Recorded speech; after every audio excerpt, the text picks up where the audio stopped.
Okay, today we're looking at the volume of basically here a rectangular prism. So a rectangular prism, we're looking at finding this in 3 dimensions. When we did area, we were only concerned with length and width, like carpet or tile on the floor. Now we're incorporating height, which is the volume. So how much space does this take up? It's like if you had a bathtub, how much water is in the bathtub? How much water can it hold? So we have our formula here, which is volume equals length times width times height. So what this really comes to is finding the information and then doing the multiplication. So if I take a look here, I have 2 different boxes. And I want to first find the volume of this first one. So again, my formula from up above was length times width times height. Well, I can say, okay, there's my length, there's my width, there's my height. So I can go, okay, that's 4 times 6 times 4.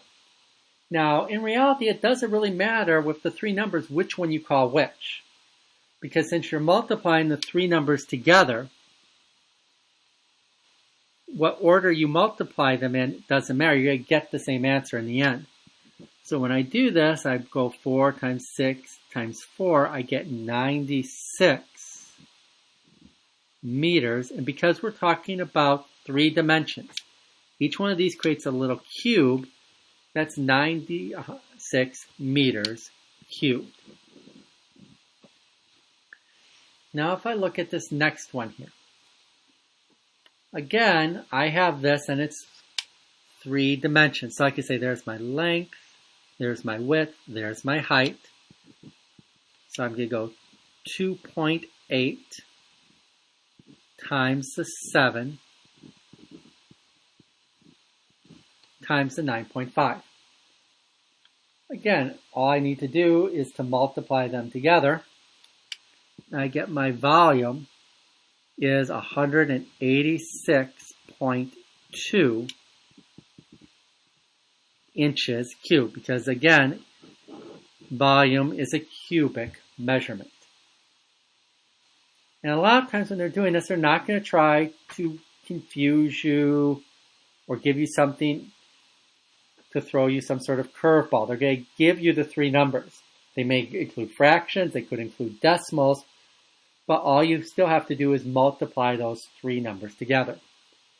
Now sometimes they're going to put them inside of a story problem. So let's take a look here at this story problem. It says the cargo carrying part of Billy's truck is a rectangular prism. It has a length of 8.3 meters, a width of 3 meters, and a height of 4.2 meters. What's the maximum volume of sand Billy's truck can carry? So I'm trying to find the maximum volume of Billy's truck. So if I just draw sort of a very simple truck and we say, okay, we got this.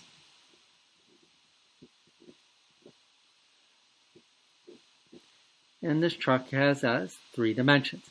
We want to know how much sand can be in there. That's what we're trying to find out. Well, I'm saying from here to here is my 8.3 meters. That's my length. Now it says the width, which is really the back part of that truck there, well, that's 3 meters.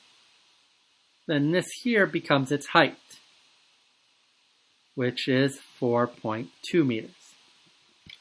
So again, I will just go 8.3 times 3 times the 4.2. I multiply those 3 together. So I get a volume of 104.58 meters cubed. So I would write Billy's truck can hold 104.58 meters cubed of sand. Again, they gave you the three numbers that you needed. They gave you this, they gave you this, and they gave you that. And it comes down again to just multiplying those three numbers together. So that's what you have to do when you're finding the volume of a rectangular prism.